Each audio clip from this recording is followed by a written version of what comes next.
Shalom, shalom a todos. Vamos a comenzar una vez más nuestro estudio en este Shabbat. Vamos a tener una clase interesante, ya que nos estamos acercando al tiempo, ¿verdad?, histórico más interesante en toda la historia de la humanidad, de la existencia o de estos dos grupos o de estas dos movimientos o religiones, como usted quiera llamar. Tenemos por un lado el judaísmo y por otro tenemos el cristianismo histórico, ¿ok? Entonces vamos a hacer, ¿verdad?, hincapié en un personaje, ¿verdad?, que hizo que esto sucediera, y es el Rabí Akiva, que hemos estado mencionando durante varias semanas. Es un personaje muy histórico y es un personaje muy querido en el judaísmo tradicional, pero a los efectos de la redención y al movimiento netzarita le causó mucho daño sus decisiones halágicas. La razón que he escogido estos estudios de judaísmo tradicional es para conocer hasta qué punto nosotros podemos aceptar la tradición oral y cuáles son los elementos que debemos rechazar. Porque hay personas que son incautas o que no tienen un trasfondo educacional del judaísmo y se entregan totalmente a las prácticas y a las costumbres sin saber su origen y saber por qué se hicieron. Entonces, una de las cosas interesantes que hemos notado es la resistencia o el ataque continuo del Mesías en contra del movimiento fariseo. Y no solamente del movimiento fariseo, sino también de los saduceos y prácticamente de todos los movimientos que existían en ese tiempo, como los qumranitas, como los esenios. Había muchos grupos religiosos que cada uno pensaba tener la opinión correcta de la interpretación escritural.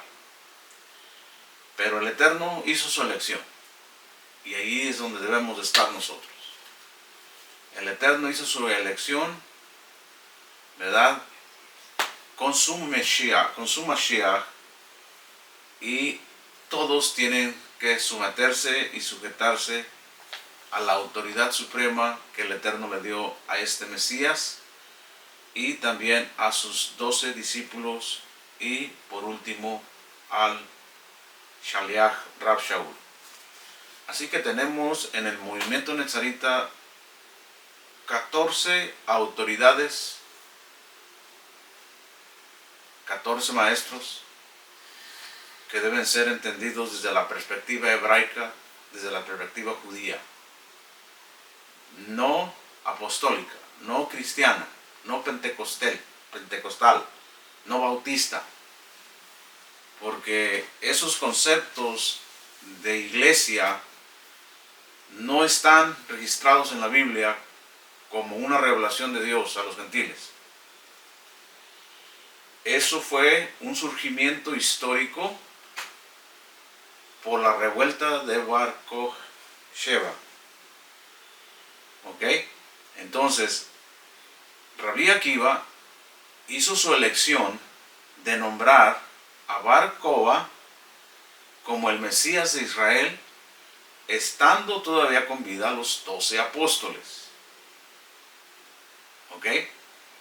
Entonces, eso causó mucho daño nacional porque hizo que viniera Roma con todo su ejército para terminar con esta revuelta para siempre. Y con ello dañó lo que tanto había hecho el Mesías con Israel. El propósito del Mesías con Israel es de traerlo otra vez a los caminos de la Torá. Ese fue su trabajo, de día y de noche. Él constantemente decía: yo fui enviado a las ovejas perdidas de la casa de Israel. Y él andaba de un lugar a otro buscando a las ovejas perdidas de la casa de Israel. No andaba buscando gentiles. Se le atravesaba uno que otro temeroso. Recuerden bien que en esos tiempos a los gentiles en las sinagogas se les llamaba temerosos de entre las naciones.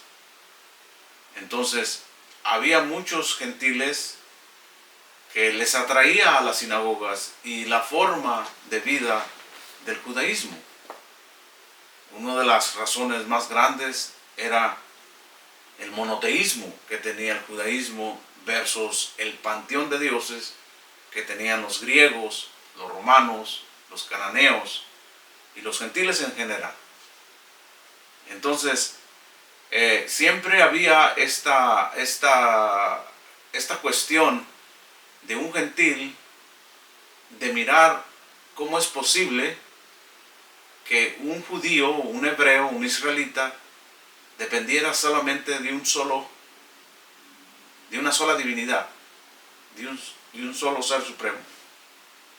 Cuando en el mundo gentil prácticamente se le ruega, ¿verdad?, a ciertos dioses, porque no todos los dioses tienen la autoridad.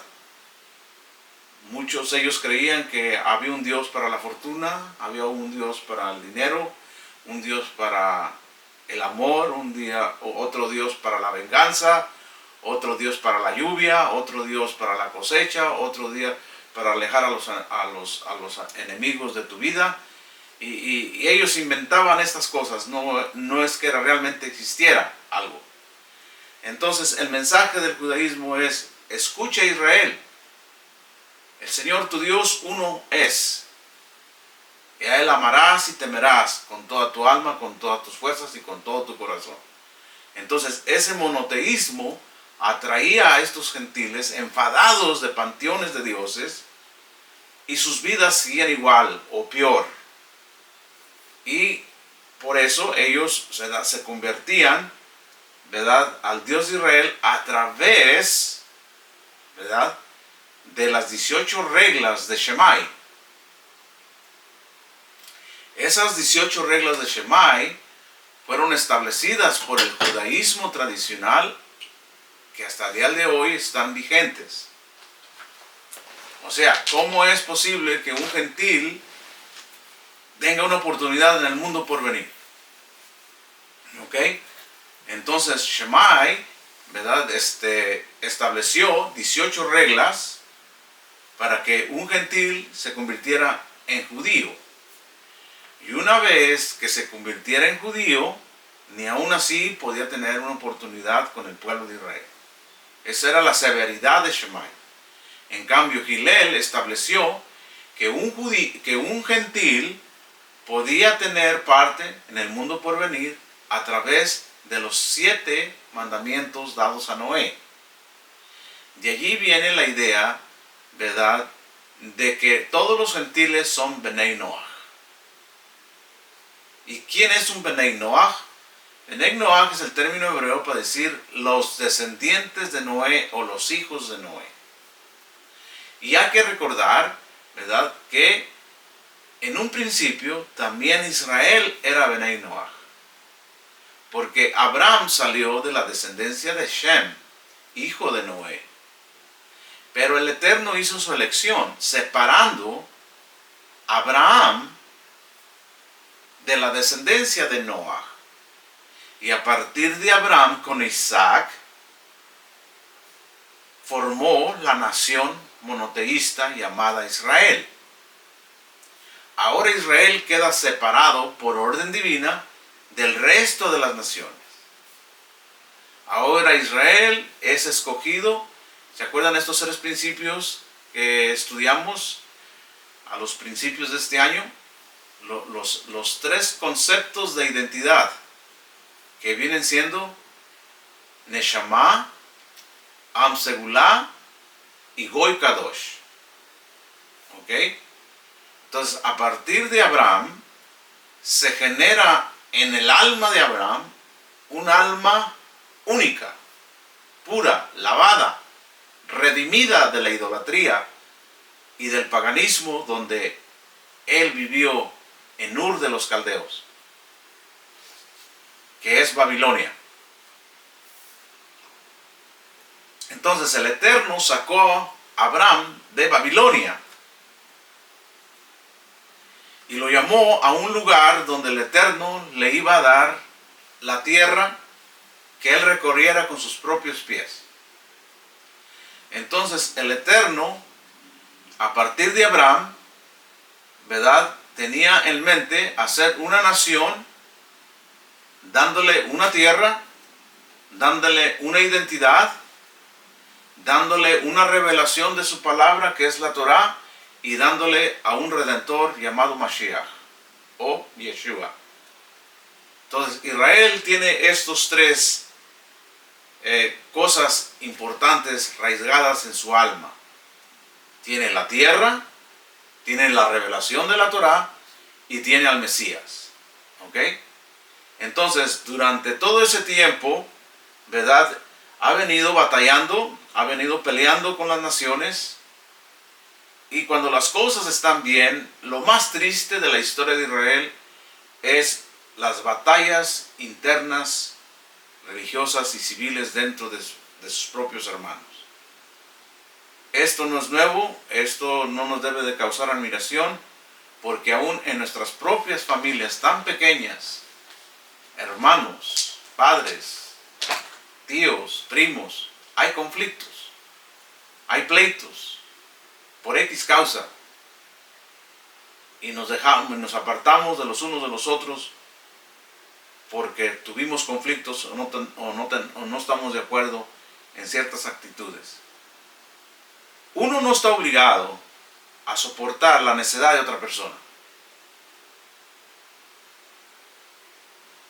Entonces, si una persona no cree en Dios, Dios no tiene ningún problema con esa persona, porque la persona puede elegir. Entonces, el Eterno nunca forzó a Israel a que fuera su pueblo,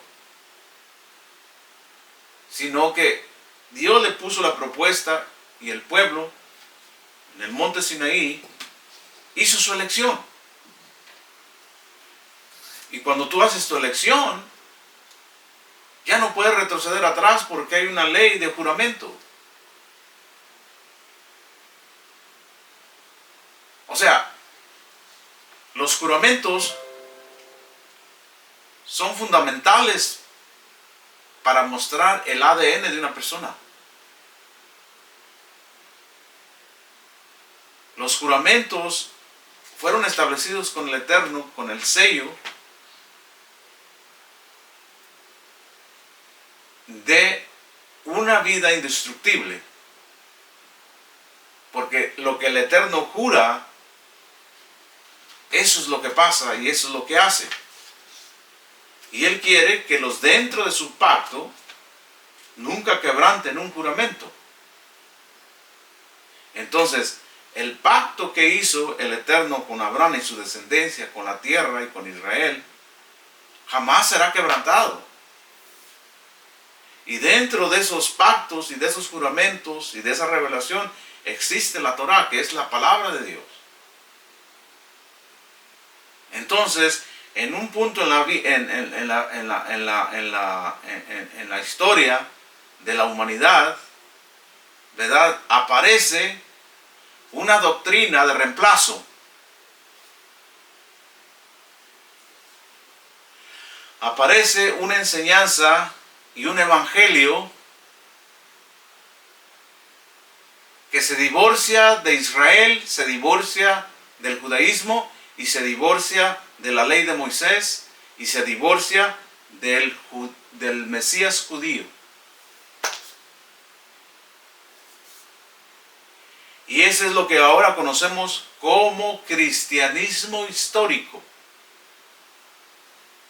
El cristianismo luchó para obtener su propia identidad, separándose de sus raíces.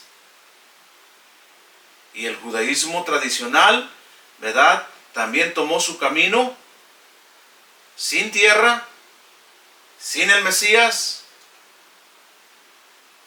al perder al Mesías y a perder su tierra, adoptó por una segunda ley, que es la Torá oral. El judaísmo tradicional ahora encuentra refugio y redención en esa tradición oral. Puedes tocar al judío, puedes tocar la Torá, pero no toques la tradición oral, porque se desvanece el judaísmo tradicional, porque su vida depende de ella. El cómo acostarse, cómo levantarse, cómo comer, cómo orar, cómo hacer las cosas, todo eso. Hasta qué punto es bueno y hasta qué punto es legalismo o exageración.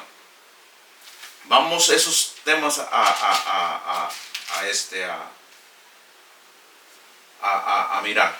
Quiero tomar aquí un fundamento para lo que voy a decir, y vamos a quitar las telarañas del Nuevo Testamento que fueron interpretadas por hombres extranjeros que no conocían ni el judaísmo, que no conocían ni la Torá y que no conocían ni siquiera la función mesiánica de Yeshua como judío. ¿Ok?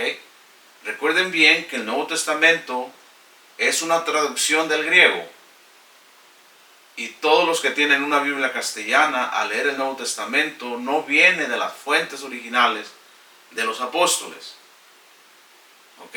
Los manuscritos originales, no tengo yo conocimiento si existen o se perdieron en la historia, pero se rescataron, ¿verdad?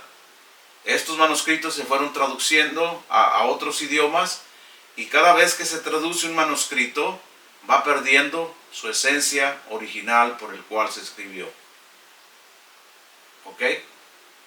Es como este vaso de agua. Lo tengo casi a la mitad. ¿Qué pasa si lo vierto en otro vaso? ¿Cuál es el porcentaje que se va a perder? Después agarro este vaso y lo pongo en otro vaso. Estoy seguro que al cambiar 10 veces el vaso de esta agua, el agua va a estar como a la mitad. ¿Por qué? Porque pierde esa esencia en estos trámites. Esto mismo sucedió con la Escritura. Recuerden que la Escritura es inspirada y divinamente de Dios.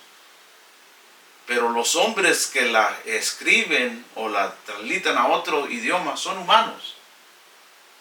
Y los humanos estamos expuestos a errores, a fracasos, a caídas, porque no somos divinos.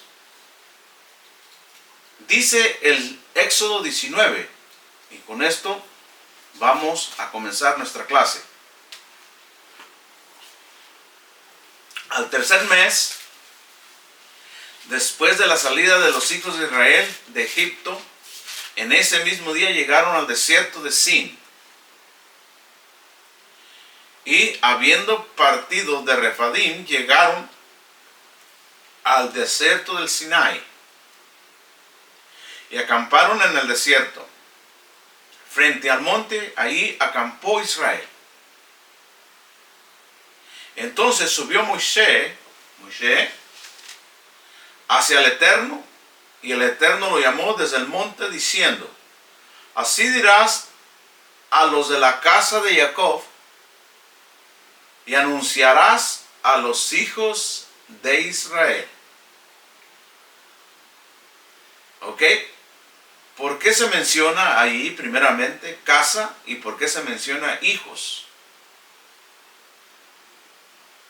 Según la interpretación rabínica, así dirás a las mujeres de la casa de Jacob, y así anunciarás a los hijos de Israel. Entonces, donde dice casa, ¿quiénes son las reinas de la casa? Es una interpretación rabínica. ¿Quiénes son las fundadoras del hogar? Las mujeres. Entonces, cuando el texto se refiere, cuando dice, dirás a los de la casa de Jacob, se está refiriendo a las mujeres. a las mujeres hebreas. Y cuando anunciará a los hijos, se está refiriendo a los hombres. Lamentablemente, aquí no se mencionan los prosélitos, o los gentiles, o los que salieron con Israel, juntamente con ellos de la esclavitud de Egipto. Aquí solamente se menciona a la casa de Jacob y a los hijos de Israel. No se mencionan los gentiles que formaron parte de esta redención. Con esto no quiere decir que fueron excluidos de la revelación. Simplemente el Eterno no hizo el pacto con ellos. Y al no ser el pacto con ellos, quedaron fuera. Y al quedar fuera, quedaron sin Dios y sin esperanza en el mundo, como después Rav Shaul lo dice en una de sus cartas a los gentiles. En aquel tiempo, ustedes estaban sin Dios y sin esperanza en el mundo, alejados de la ciudadanía de Israel, ajenos a los pactos y promesas. Pero ahora, en el Mesías, ahora han sido cercanos. ¿Cuántos años tuvo que esperar el gentil para acercarse desde el monte Sinaí? Entonces el tema de los gentiles es bien debatible tanto en el judaísmo tradicional como en el judaísmo netzarita. ¿Por qué? El judaísmo tradicional desarrolló un sistema de conversión, por así decirlo, para que los gentiles tuvieran, ¿verdad?, una oportunidad en el mundo por venir. Al principio, ¿verdad?, los apóstoles no entendían esta nueva forma de conversión a los gentiles, hasta que fue revelada. Esto fue revelada hasta el capítulo 12 del libro de Hechos con la conversión de Cornelio, un centurión. Y lo que Pablo después llama, ¿verdad?, el misterio que no se dio a conocer antes a los hijos de los hombres. Que los gentiles ahora son parte del pueblo de Israel. Y estos argumentos son muy interesantes. Quiero que sepan que son muy interesantes. Cada vez que tú escuches estas expresiones de judíos, de hebreos, de Torá, no cierres tu corazón. Ábrelo, entiéndelo, escúchalo. No debes de aceptarlo, pero escúchalo.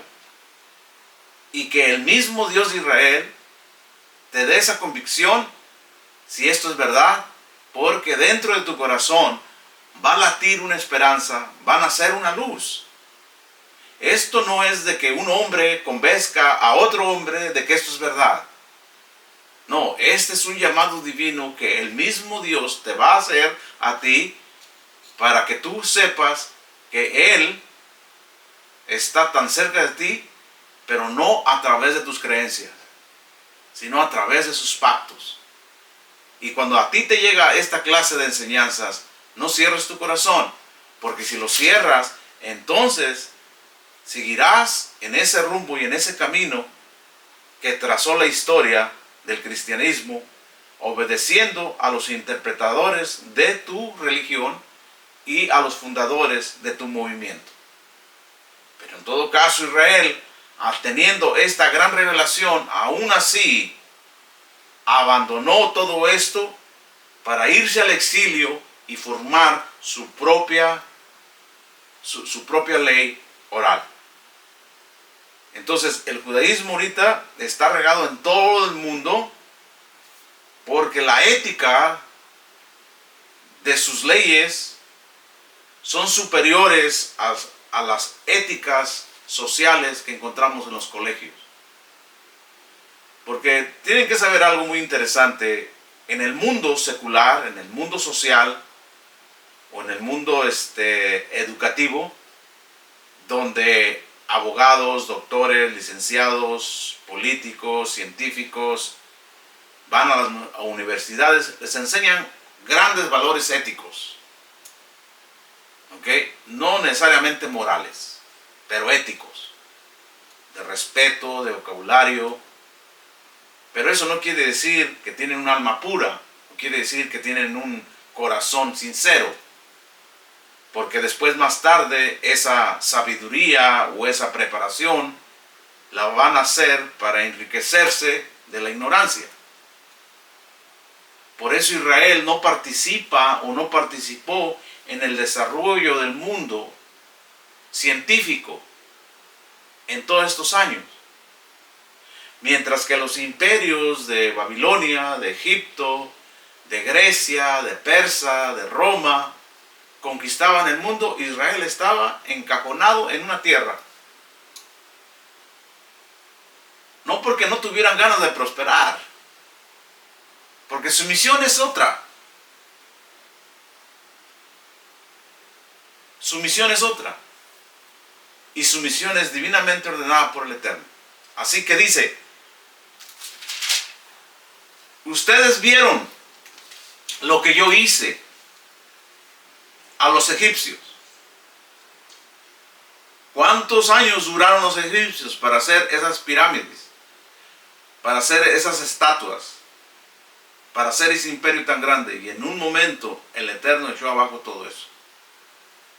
Así que el mundo puede durar 1000 años más edificando cosas, pero cuando venga el Mashiach, ninguna de esas cosas quedará en pie. También como los tomé a ustedes como sobre las alas de águila, para traerlos hacia mí. Ahora, si escuchan atentamente mi voz, aquí viene, no les está torciendo la mano, no los está obligando, les está invitando a hacer su especial tesoro. ¿Ok? Ahora, si escuchan atentamente mi voz y observan mi ¿qué? Mi pacto.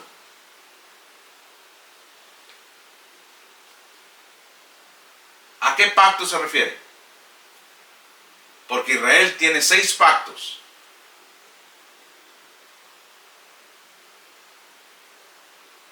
Serán mis amados.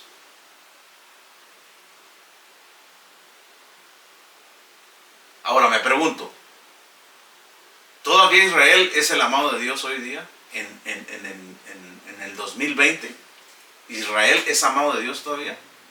Sí es amado de Dios. ¿Por qué? Porque el pacto sigue firme. El pacto sigue firme. ¿Ok? El pacto sigue firme. Le voy a mencionar solamente 4 pactos, ¿verdad? El pacto de la circuncisión. ¿Sigue en pie? Sigue en pie. El pacto de la circuncisión es la identidad del pueblo de Israel, que las naciones han querido quitar. Y eso no aplica a los gentiles. Los gentiles no tienen que ver nada con el pacto de la circuncisión, porque Dios no se la dio a ellos. Que hubo gentiles entre el pueblo de Israel que tuvieron que circuncidarse, sí, fueron órdenes de Dios por cosas específicas, pero nunca fue un requerimiento para la salvación, sino para formar parte del pueblo de Israel dentro de la tierra de Israel, no fuera de ella. ¿Ok?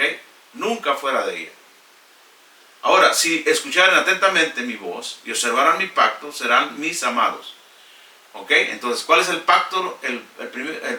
Uno de los pactos es el pacto de la circuncisión. El segundo es el pacto de la tierra. El Eterno juró entregar la tierra a Israel y la firmó con un pacto. Después viene el pacto davídico. ¿Ok? El pacto de David. Y luego después viene el pacto de la ley, o sea, de la Torá. Y hay otros pactos, que el pacto del Shabbat también. El Eterno estableció el pacto del Shabbat. ¿Okay? El día séptimo fue un pacto que el Eterno se lo dio como señal de pacto de Israel. Entonces, todos estos pactos tienen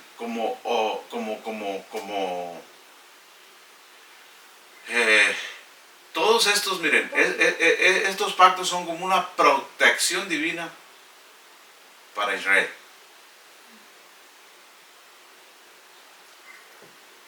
Se los voy a explicar antes que se nos olvide. Si pueden apuntar, el pacto de la circuncisión, ¿cómo cuida Israel? Lo cuida con la identidad. ¿Ok? Mientras Israel cumpla ese pacto de la circuncisión, el Eterno siempre va a permanecerse fiel a ese pueblo. Nadie puede destruir su identidad. Nadie puede deshacer a Israel de la faz de la tierra. Mientras Israel siga obedeciendo el pacto de la circuncisión, mientras sigan naciendo niños y al octavo día los circunciden, el pueblo de Israel sigue creciendo. Y el pacto se sigue creciendo y se va haciendo más fuerte y más fuerte y más fuerte. El día que el pacto de la circuncisión cese, ese día se acaba Israel. Porque se quebra el pacto. Hay que entender que esto se aplica solamente a Israel, no a la iglesia, no a los gentiles. Ellos no entienden nada de estas cosas. Entonces, decirle a un gentil que para vida de que sea salvo se circuncide es un error muy grande. Por muchas razones. ¿Ok? Pero esto no quiere decir que hay que predicar en contra de la circuncisión. No. Hay que predicar la circuncisión es válida para Israel. Yo no tengo ningún derecho de decir en un púlpito que la circuncisión nada vale. No. Yo no sé lo que estoy hablando. Entonces, esa es una. La segunda, el pacto de la tierra de Israel. ¿En qué es lo que hace ese pacto para Israel? ¿Ok? Mientras Israel obedezca las leyes de la tierra protegerá a Israel. Será de él.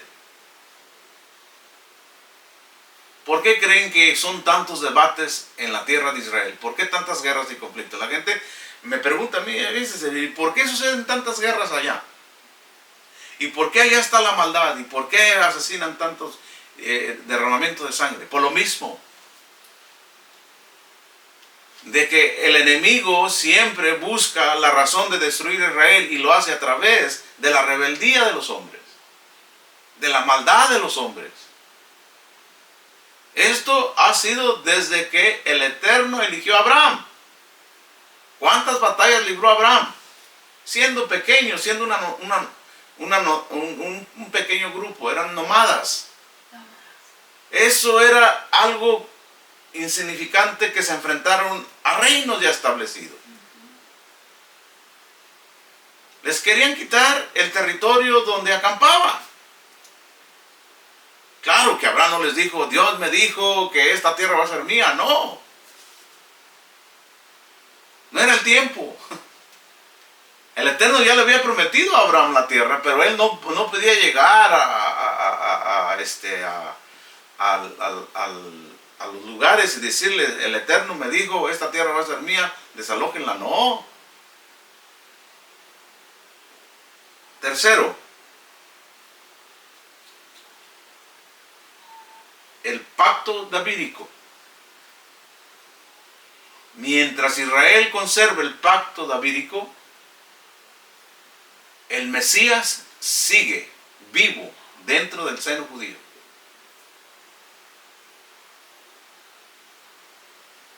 Entonces aquí hay un conflicto muy tremendo. Y vamos a ser muy claros en esto. Porque esa es la gran inquietud que existe entre el cristianismo y el judaísmo. No hay un judío que no crea en el Mesías. Y no hay un cristiano que no condene al judío por no creer en Cristo. Y te vas a sorprender que tenemos una lección preparada para mostrarte que cuando tú aprendas, si eres cristiano, cuando tú aprendes las raíces hebreas y cuando tú aprendes el contexto hebreo de la cultura judía y vas y presentas a un judío hebreo y observante de la Torá, ese día te va a escuchar.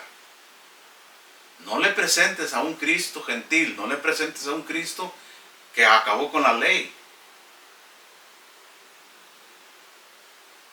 Por estos mismos principios. ¿Cómo tú puedes presentarle a un personaje que termina con estos pactos?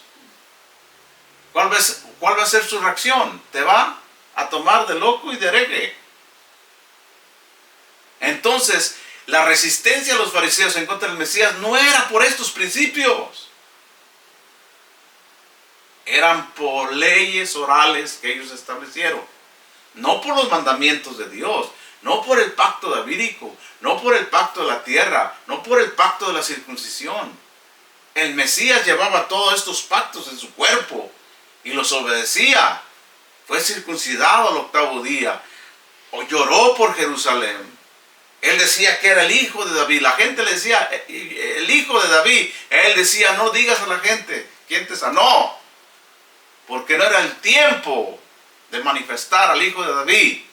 Era el tiempo de mostrar al siervo sufriente. Hay cosas que el Eterno dice y no estamos o no tenemos la autoridad de revelarlo todavía porque no es su tiempo. Cuando tú predicas algo que no es su tiempo, no tiene función, no tiene efecto. Pero cuando tú predicas algo que se llegó el tiempo de revelarlo, convierte a las personas. Todo tiene su tiempo bajo el cielo. Entonces, ¿qué es lo que hace el pacto de la tierra? Cuida a Israel. ¿Qué hace el pacto davídico? Mantiene viva la esperanza del Mesías, del Redentor. ¿Cuál es el cuarto? El Shabbat. El pacto de la Torá. Mientras Israel guarde la Torá, la Torá lo guarda a él. No se pierden los valores éticos y morales que se encuentran en la Torá. No se pierde el amor al prójimo. No se pierde el amor a Dios. No se pierde el amor al universo. No se pierde el amor a las criaturas que Dios ha creado. Se bendice a la lluvia, se bendice al campo, se bendice a los frutos, se bendice a la divina providencia, se bendice a los alimentos, se bendice al nacimiento de los hijos, se bendice a los novios que se van a casar, se bendice a los ancianos, se bendice a los maestros, se bendice a todas las personas que confían en el Eterno. Entonces la Torá nos ayuda a nosotros a tener el espíritu y el deseo de Dios entre nosotros. Si nosotros quitamos la Torá, entonces nos comemos los unos a los otros. Establecemos nuestros propios criterios, establecemos nuestras propias interpretaciones, hacemos nuestra propia Biblia en nuestra mente y la queremos usar a nuestra conveniencia. Y cuando queremos la aplicamos a nuestro gusto. Cuando es en contra de nosotros, la esquivamos. Entonces nosotros hacemos de la Biblia un libro de plástico y de hule y desechable, recycle, cuando la Biblia debe de ser la firme roca de la palabra de Dios, como una espada de 2 filos. Entonces, por eso la Torá aguarda a Israel. Lo aguarda de la inmoralidad, lo aguarda de la hechicería, de la mentira, del asesinato, del robo, del crimen, del hurto, del secuestro. Todas las cosas que sufre el mundo son consecuencias de la violación de ¿qué? De las leyes divinas de Dios. Y para cerrar con broche de oro, el último pacto, que no se registra, ¿verdad?, en los evangelios, que sea una obligación a los gentiles, pero que los gentiles lo bendecían, lo santificaban. Es el día de reposo, el día de Shabbat. El Eterno le dio el Shabbat a Israel como señal de pacto para guardarlo. Es como el baby city del tiempo. O sea, el Shabbat es el núcleo de la eternidad. Es el que marca el tiempo sagrado, los tiempos divinos de Dios. Es el que marca la profecía. Todos los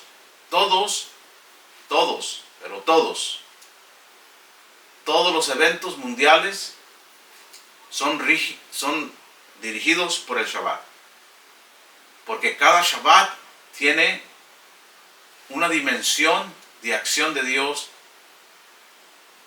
mientras el Eterno nos manda a nosotros descansar, el Eterno trabaja en ese día para reformar el universo, para enderezar nuestras vidas.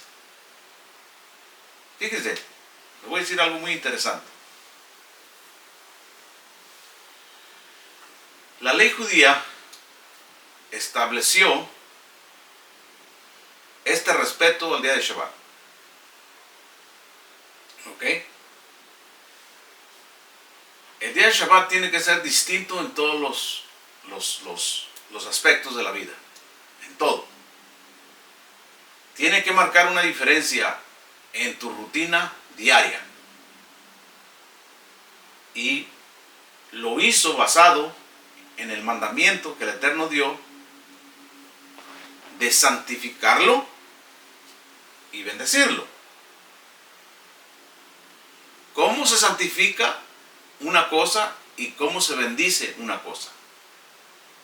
Bíblicamente hablando, ¿cómo se santifica una cosa? El término santificación viene del hebreo kedushá. ¿Ok? Entonces, ser santo, santificar una cosa, es separarla. Esa separación lo hace a él diferente, aunque es lo mismo. Pero ahora queda separado, queda santificado para un uso específico. Entonces, el Shabbat tiene muchos elementos que nos enseñan a nosotros cómo santificarlo. Primeramente, ¿cuál es la primera fórmula de santificarlo? Lo separamos del resto del día del día de la semana. Ahí está. El Shabbat no lo toque. No me lo toque. En el Shabbat no me llamen. No trabajo. En el Shabbat no ando en la calle. El Shabbat es para santificarlo. Ese es un elemento. Apartarlo del resto de los días de la semana. La siguiente. Como somos humanos, usamos elementos humanos para santificar el Shabbat. En la comida del Shabbat se come lo que no se come durante la semana. Ya la mujer o el hombre, el que arrime las cosas, llevaba pensando desde el jueves, viernes, la santificación del Shabbat a través de un alimento. Y se aparta eso para ese día. También se santifica a través de un vino especial que no se consume durante la semana.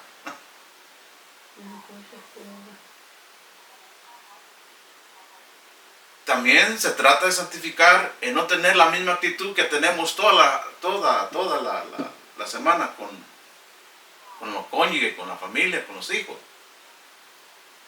O sea, no solamente hacer mecánicamente la santificación, sino lo más primordial es que el Eterno mire en nosotros una actitud de agradecimiento y de santificación en nosotros mismos. Entonces, cuando habla la Biblia de santificar o de ser santos, simplemente está diciendo, sepárense de las cosas para mi servicio. Sepan discernir entre lo profano y lo sagrado. No tiene que ver nada, con esto no quiere decir que el primer día de la semana es inferior al otro, no. Pero Dios le dio esa bendición a ese día. Entonces todos los días de la semana están bajo autoridad del Shabbat. El Shabbat es el rey del tiempo, es el rey de los días de la semana, es el rey de los meses y de los años. Entonces, ¿qué pasa si yo santifico el Shabbat? Mientras yo estoy santificando aquí el Shabbat en este día, estas enseñanzas que yo hago, las hago en este día. Entonces, mientras yo estoy aquí obedeciendo la santificación de este día sagrado que el Eterno le dio a Israel como señal de pacto, pero que también miramos que los gentiles se congregaban en la sinagoga de ellos, quiere decir que ellos también descansaban en Shabbat. Aunque no les era exigido, ¿verdad?, con las leyes fariseas, de observarlo. Después vamos a hablar de eso. Pero el simple hecho de que un gentil no trabajara en Shabbat ya era un aplauso divino de parte de Dios, porque aunque no se le dio ese pacto, él está respetando ese día de no trabajar como Dios lo hizo en la creación. No hay pecado en eso, él no está agrediendo, antes al contrario, a su corazón anhela tener esa bendición que Dios dio a Israel a través de la santificación. La segunda cosa es la bendición. ¿Cómo se bendice una cosa? Hay muchas formas de bendecir a las personas, pero la más bonita es usar las alabanzas del rey David en una liturgia para bendecir el Shabbat. Bendecir a los hijos, bendecir a la esposa, bendecir a los alimentos, darle gracias al Eterno.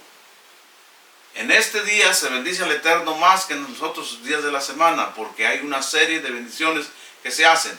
Entonces, ¿cómo se obedece, verdad, este día tan sagrado?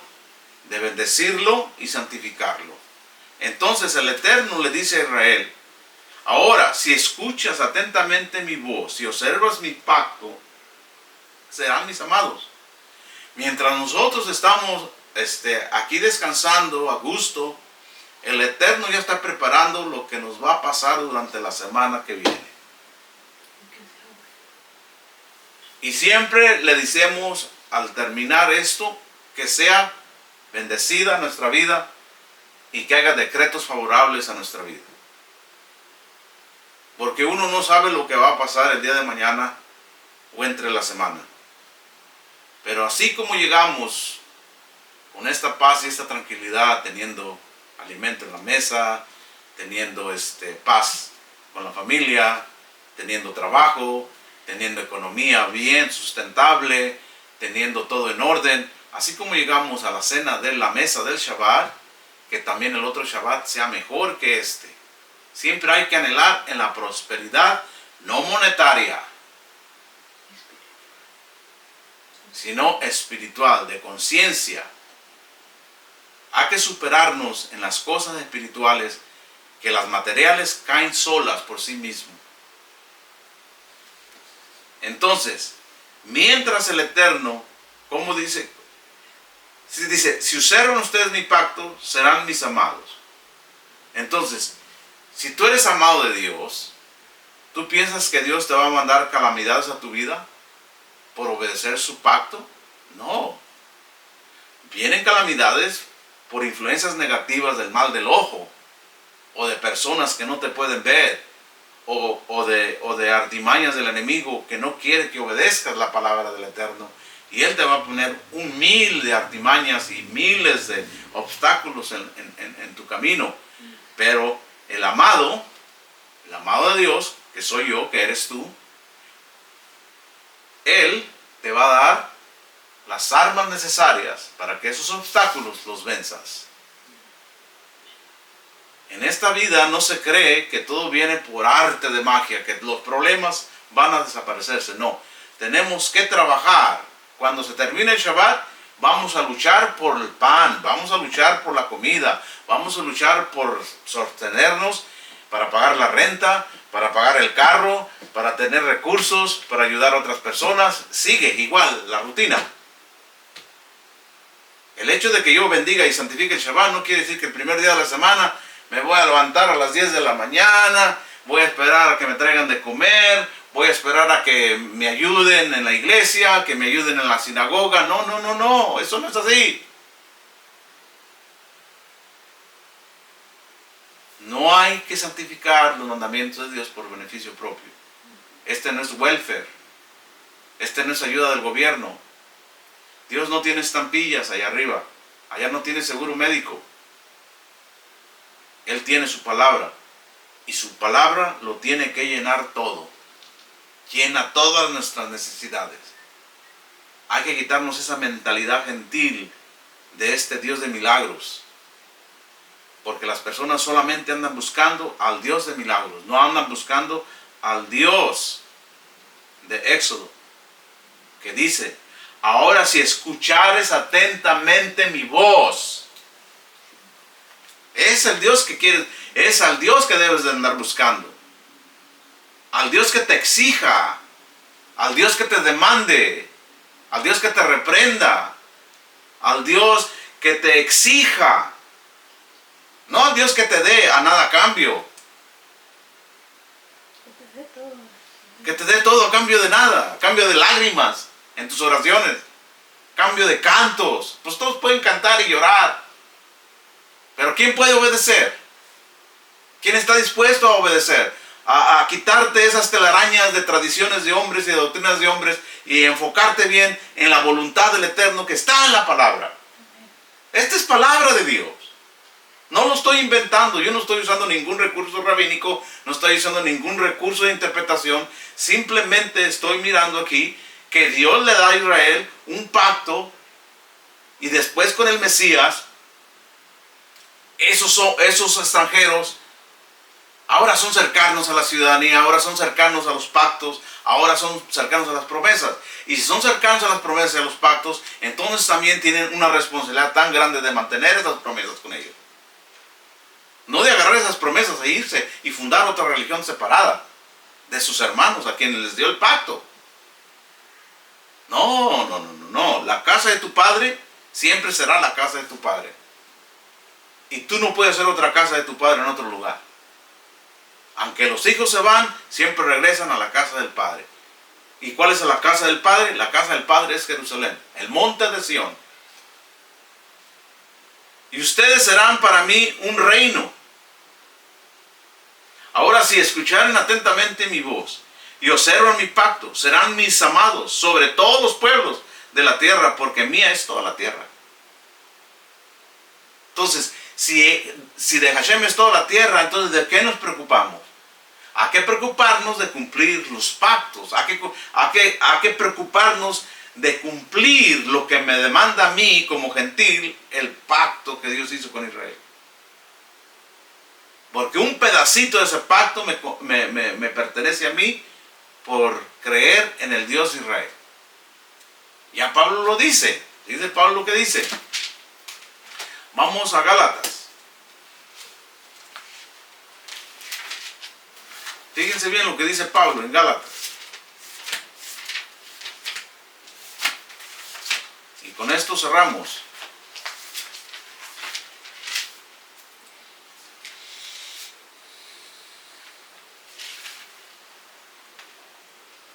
Después vamos a estudiar este libro de Gálatas. ¿Okay? Porque aquí, ¿verdad? Aparece que Pablo está en contra de la ley de Moisés y no es así. Oh Gálatas insensatos, ¿quién contiende celosamente por ustedes? Porque he aquí el Mesías fue presentado frente a sus ojos como crucificado. Solamente esto deseo saber de ustedes. ¿Recibieron el Espíritu mediante las obras de la ley o por el escuchar de la fe? Entonces aquí las obras de la ley, ¿okay? No es la Torá. Aquí las obras de la ley es los kotanot, o sea, son las interpretaciones rabínicas. Porque estos gálatas eran gentiles que se convirtieron al judaísmo por medio de las 18 leyes de Shemai. Ellos pensaban que todos los gentiles que creyeron en el Mesías, en Yeshua, tenían que también cumplir esas reglas de Shemai. Y le dicen, no, aquí Shemai no tiene que ver nada. Porque ahora el Eterno ha revelado la salvación a todos los gentiles. O sea, el Eterno no necesita a tu pastor, no necesita a tu profeta, no necesita a tu apóstol para llevar a cabo su plan. Él lo que necesita es la obediencia de sus siervos. Entonces recibieron el Espíritu de Dios por las obras de la ley, o sea, por la ley oral o por el escuchar de la fe. Tan insensatos así son, habiendo empezado en el Espíritu, ahora terminarán en la carne. O sea, la Torá no es de la carne, la Torá es espiritual. Él mismo dice. Porque la Torá es limpia, la Torá es santa y sagrada, pero yo soy pecador, dice Pablo. No se está refiriendo a la Torá escrita, se está refiriendo a la interpretación rabínica, con respecto a la conversión de los gentiles. ¿Ah? No está hablando de la ley en general en el monte Sinaí, no está hablando de Éxodo 19 que acabamos de decir, si ustedes son mi especial tesoro. ¿Cómo acá en Éxodo está diciendo, si ustedes obedecen mi pacto, serán mis amados? Y tú lees en Gálatas y dicen, ya ves que terminó Cristo con la ley. No, no es la ley. No es la ley de Moisés. Es la ley rabínica de la conversión de los gentiles. ¿Han padecido todo en vano? O sea, todo lo que sufrieron para hacerse judíos. Por medio de las 18 reglas de Shammai. Todas las humillaciones, todos los estudios, todos los encierros, porque en aquellos tiempos los ponían a prueba de una forma muy cruel. Dice, ¿han padecido todo esto en vano? Ojalá que no haya sido en vano. Ahora, bien, aquel que les da el Espíritu y realiza portentos entre ustedes, lo hace mediante las obras de la ley. Dice, no las obras, no está hablando, no, lo que hace Dios a ustedes es por medio de estas leyes rabínicas. Ustedes piensan que Dios les dio el Espíritu Santo, para que mejor me entiendan, porque obedecen ustedes las leyes de Shammai, o porque obedecen la autoridad divina de su Mashiach.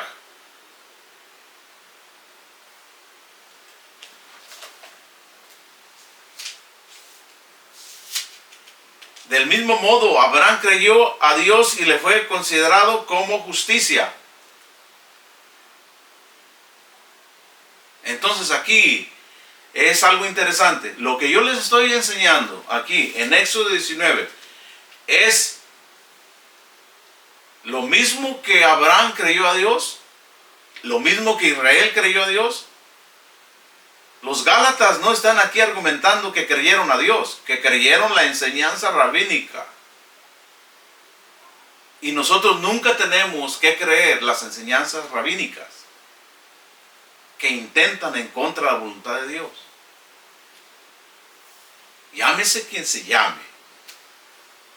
Aquí Pablo no está diciendo que la ley de Moisés es la obra de la ley. La obra de la ley es lo que los rabinos han establecido como ley. Mandamientos sobre mandamientos. Y de hecho no hay ningún mandamiento que Dios le dio a Moisés como un gentil se convirtiera al Dios de Israel. Eso sucedió por las circunstancias y las invasiones de extranjeros en Jerusalén. Entonces, como ellos tomaron riendas en el asunto, Shammai no quería a los gentiles, por eso estableció estas 18 reglas que era imposible para que un gentil. Y el mismo Mesías le reclama, en Mateo 24. Oh, fariseos, hipócritas, ustedes que recorren cielo y mar para convertir un prosélito, y cuando lo convierten lo hacen más hijos del infierno que ustedes. No está refiriendo a la ley de Moisés, señores. Y este es el panorama que vamos a estudiar nosotros. Cómo saber y interpretar las palabras de Pablo, que no son cristianismo, que no es antijudaísmo, sino que es una interpretación rabínica que él da a los gentiles que se convirtieron por la vía de la tradición oral, especialmente en los Gálatas. Dice, del mismo modo, Abraham creyó a Dios y le fue considerado como justicia. Por cuanto Dios sabía desde antes que los gentiles iban a ser justificados mediante la fe. Fíjese bien. Pero esto no lo sabía Shammai. Ni Pablo lo sabía.